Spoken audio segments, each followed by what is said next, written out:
Hey everyone, this is Christian Holst again with another episode of Sent, and I have the pleasure of interviewing Christian comedian Matt Smeltzer and also Pastor Matt That's it.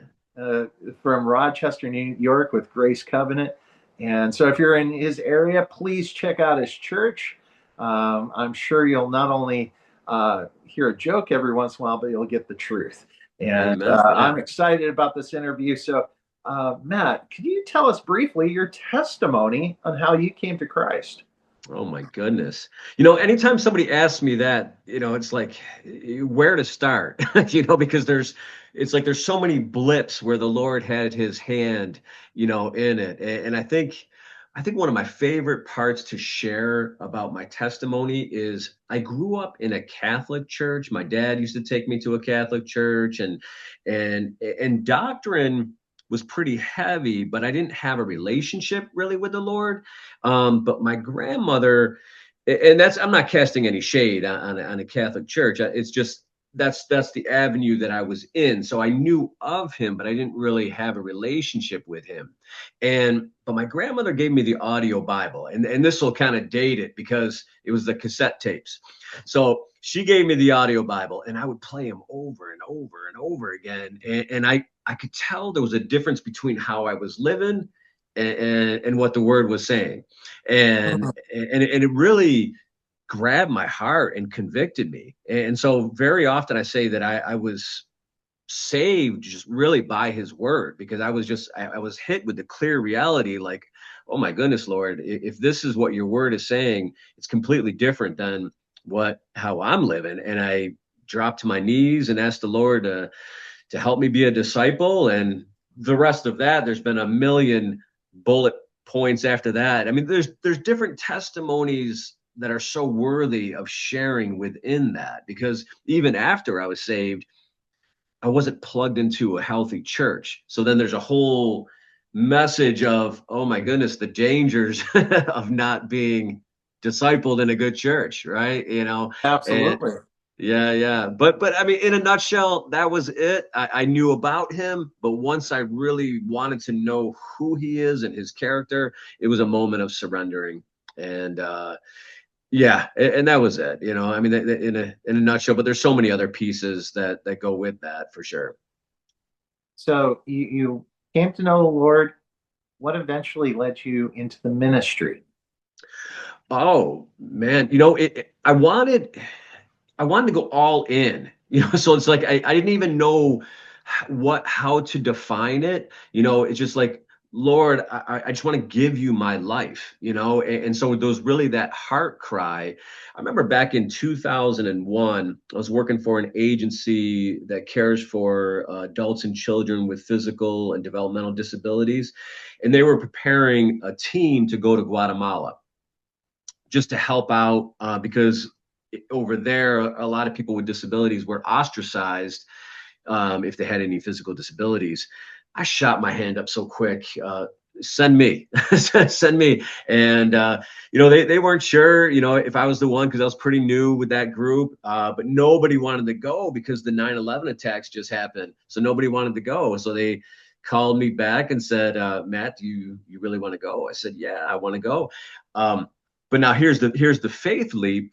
I had to get home and look up where Guatemala was because it's like, Lord, I'm going, but I don't even know where I'm going. But that was like such a huge moment of faith, because it was like, I don't even know who's going to pick me up at the airport. I don't know what's going to happen, but it was just all just leaning on the Lord. And I think that's just been kind of the journey that I've been on. And I love it. I absolutely do. I love it. And then you also have this layer where you're a comedian. Were you a class clown growing up, or was it just something you just Well, came yeah. Well, into so and you here, realized you had yeah. a good sense of humor? Well, yeah. So I mean, so that's what I mean. Like, there's so many bullet points with it. Throughout growing up, all I wanted to do was be a cartoonist, and I still am. And so for a while, for a stint, I worked at an animation studio in Rochester called Animated Studio. We would do commercials, special effects for low budget films. So gag writing and cartooning has been part of my life for like 30 plus years. And so that wasn't a foreign concept at all, right? So always trying to bring people joy and make jokes and things like that. So that was forever. And then of course goofing around with friends and just making them laugh. That was huge. But then I started thinking about like, man, this comedy thing. It's like I think I have the ingredients where I could do that, because as a pastor, I'm in front of people every week, and I enjoy teaching. I enjoy it. I don't have that element of stage fright. It's just something that I already am comfortable with. So you got the ingredient of the wanting to bring joy, and then the comfort of just being in front of people. So once I landed in that, it was almost like the Lord said, "Okay, this is where I want you," and it just started blossoming. It was just, there's still so much to learn, for forever, like any craft, but there's just a heart to bring people joy. And I always say a prayer before every show, just Lord, help me just, give someone a little mental vacation. If they're having a hard day, and if I can make them laugh or smile, then I'm good. Right. It's, bring him glory doing it. So might be a roundabout answer, but but I think that's all right. That's all right. I think, So, but so yeah. I mean, of course, class clown, of course, yeah. And I think some of that is where I had to harness it, because early on, it's easy to grab some of the low hanging fruit where you can be sarcastic or mean or vulgar, but once you give your life to the Lord, it's like, I don't have a taste for that. I don't want that, right? So I just want to bring people joy. that's awesome. So when you're writing your jokes, what's your main source material? What ends up happening? Is it marriage? What's your main Yeah, source? so I'm very observational, and I think one of the things the Lord has taken me through so many different journeys, as far as I run a homeless shelter for families. I'm a pastor. I'm a cartoonist. I'm a dad of 4 kids, married. And there's so many elements, right? Like, Yeah, so it's just, you just look around. Sometimes I'll pick a topic and just start writing about it. Even being a pastor, and one time walking in the wrong hospital room and starting to pray with someone, and it's like, oh my goodness, good thing it wasn't like the last moment prayer, but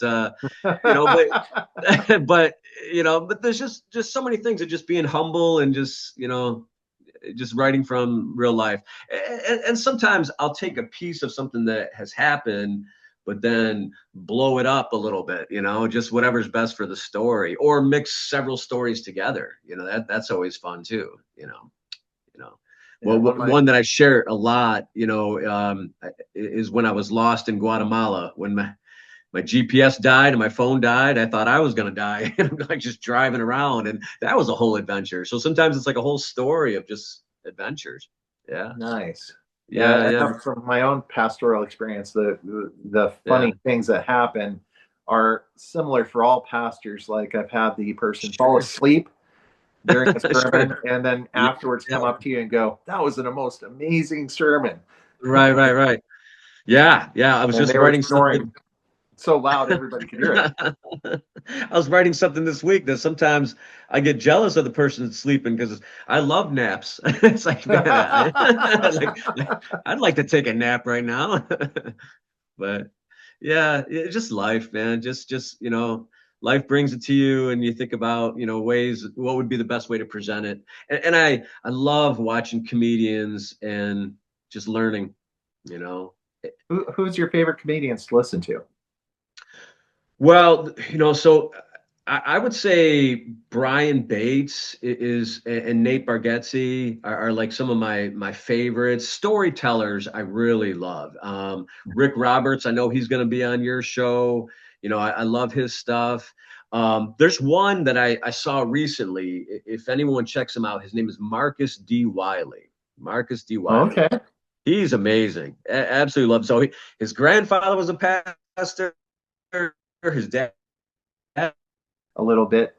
What's the hardest part of juggling pastoral ministry, Mm, homeless ministry, family life, and comedy? Because I know so you do a lot of shows, yeah. so that's a Hmm. lot of juggling. What's Yeah. Yeah. So the basically how to. Yeah, yeah. So for one, my wife and I live on the Google Calendar. So anything that's coming up, I'll check it with her. What's going on with the family. She'll put family things on the calendar. But there's a there's like an analogy that her and I use a lot. My wife's name is Jolene, and she's a rock and everything that I do.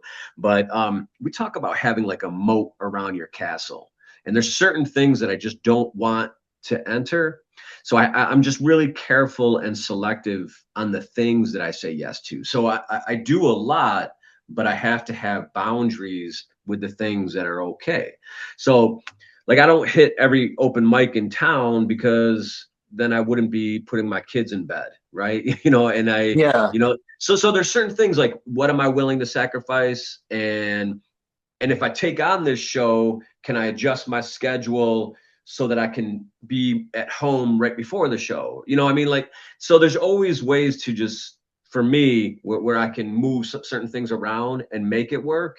But I check with her. I check with her and see, like what's doable and what's not doable, and so, yeah, and I think I prioritize, what I don't want to have regrets, right? So I don't want at the end of the day, my kids are like, that stupid comedy thing that you were doing. I'd rather it be something that they enjoy. And, for me, the reward is just bringing people smiles and laughter. And then when I get paid for a show, I just hand my wife the money, and because she's the one that does all the shopping and all that kind of stuff. So if I can just bring a little bit home and pay for groceries or something, that's cool, right? Yeah. And so yeah, I mean, I guess an answer for that is I work it out with her because she's my partner, and so anything I'm doing with church, or because I'm also a chaplain for first responders. So if like there was a homicide or something in the community, I could get a call, but I'll ask her. I'll say, is it cool if I go out? And she, if the kids are in bed and she's about to go to bed, she'll pray with me and I'll take off, right? But Yeah. but if she's saying, I'd rather you don't, then I would respect that, and so family first, that's I don't want at the end of this road to be regretting something like that, I'm always careful not to make an idol out of it. So I think that would be something that I would want to impart to anyone if you're taking on any kind of creative thing, because it's really easy with, if you love something like art or music or comedy, you can easily make it your identity, and you can turn it into an idol. So for me, I'll start every morning off with my devotions and my Bible reading, and then I'll do my comedy writing. But I'll always balance it with what works for my family. So some things I'll just say no to. But so I think part of being a Christian comedian is I'm always going to have that perspective. Hmm. So, as a pastor, how Yeah. much comedy do you allow in your sermon? Is there any time where it's too much? No, well, I think just my personality will come out. So I don't plan it. Like I don't plan to have jokes in there to entertain, because I don't want to be there to be a clown. But at the same time, if I feel something in the moment, it'll just come out, just authentically, you know. Um, yeah, I mean, just naturally, just the same way, if you were hanging out with buddies and you just say something, but I would never script it out like this is where I want to entertain them and this is where I want to make them laugh, because really in that moment I just want to glorify God and, let it be all about him. I'm not trying to share the spotlight. So, Yeah. but if I think for an example, an easy example, I was just talking on Sunday about how even every hair of our head, is known, by him. And I quickly just said, even you, Jeff, and he's a completely bald guy, and he knew where I was going with it. It was just a funny jab at a member of my church, and just going on playing. And, you know, there was a woman that accidentally stole my lunch at church once. She ate my lunch. So when I was talking about forgiveness, I I said, yeah, even when Linda stole my lunch, yeah, so it may come out, but I don't plan to just be goofy and entertain them. Yeah. Though I do see pastors occasionally have to throw in their dad joke. Yeah, yeah. But I lean towards just being authentic, honestly. No, I really appreciate that, and Yeah, more pastors should lean towards that instead of looking up an old joke book, which for sure. For sure. Yeah, I think yeah. that's what many pastors have done over the years, is they have their one set of joke books and Yeah, tell yeah. the And you can same hear it. recycled jokes. You'll hear a big ugh through from the Yeah, audience, I'm sure. Just I think I've heard the Hebrews joke too many times sure, about sure. coffee, and yeah. Yeah, yeah, yeah. But it Well, honestly, it's been a great journey. It has been fantastic. so what is the next thing on the docket for you, especially in your church? Is it focusing on discipleship, evangelism, or you see God leading you within the Well, man, so yeah, I mean, if we're talking about what's happening in my church, I love them so much. Right now, we started merging the homeless shelter with the church. So we actually, I know, I'm so happy with everything. We're trying to set up a room in our church for an emergency room if someone needs it. But we're working through the logistics of what that might look like, because there's so many things that could go wrong, right? yeah. So we're taking it slow in phases, just so the people staying there could be safe. Do you want volunteers to be on site? So right now we're just working really hard to make it like a bedroom, almost like a motel room, but and just putting in the protocol, like what would that look like if I ran into a mom and it was some kids that just needed a place to stay for one night. And so right now we're getting it ready, and just trying to be faithful with it. So it's really everything we have. We just want it to be used for the Lord. And I'm really proud of our church for that, because we had some empty rooms that was just clutter. and I and after I was helping a mom that no shelter would place, I said, you know what? I just feel such a conviction. Like, if we have something, we have to at least use what we can, and they're all on board. But as a pastor, I also feel the necessity to protect them and the church property. So I said, let's do this in phases. Let's get it ready. Let's develop the protocol. When we all feel comfortable, like ready to take in the first guest, then we can do that, and approach it, right? Because grace without competency could be chaos. Right? So you have to you have to be a good steward and be wise about it. So, but yeah, I think that's the biggest chapter. But my church, they're so cool. I mean, they love this comedy journey too. We're doing a comedy show here on October 7th, and Rick Roberts is actually going to be the headliner. I'm going to be featuring that show.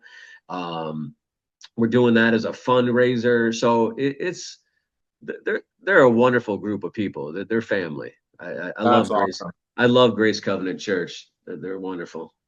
It's a small group, but I always say by the Lord's standards, it's a mega church because they love each other and they love the Lord, and they love His word so much. And for me, that's like what else could you want? Well, there's something beautiful about churches that are under 150, because you can actually know everybody by name. Yeah. Well, we're And under 30, so we're and small. well, but I always encourage pastors that have a smaller church, don't take a small church mentality, Yeah, yeah, yeah, because God has given you that group of people, and most people don't have 30 friends. yeah, yeah. And No, so I you have an opportunity to minister and see them grow, and then wanting to go out and go and make disciples. And eventually you'll see that Amen. church Yeah, blow up. yeah, yeah. I think you're 100% right. Like I never look at it like a remorse, like it's not more people. It's a wonderful group of people we have. It's a small congregation. And it's interesting because we're actually surrounded by some really big churches that like a couple thousand people. But then here's this little congregation just worshiping together and loving the Lord. And yeah, but it's good. It's good. Like, wherever the Lord has you, you just do it with all your heart and just exalt him. Yeah. You So know, God is good, and He'll bring yeah, the increase. Uh, yeah, yeah. and I'm excited for you and excited for your church and what you're doing, these endeavors. Keep at it Yeah. and keep giving God glory. Thank you so much for this time. Uh, Oh, my pleasure. I'm looking forward to talking to you again. God bless. God bless you. Thank you.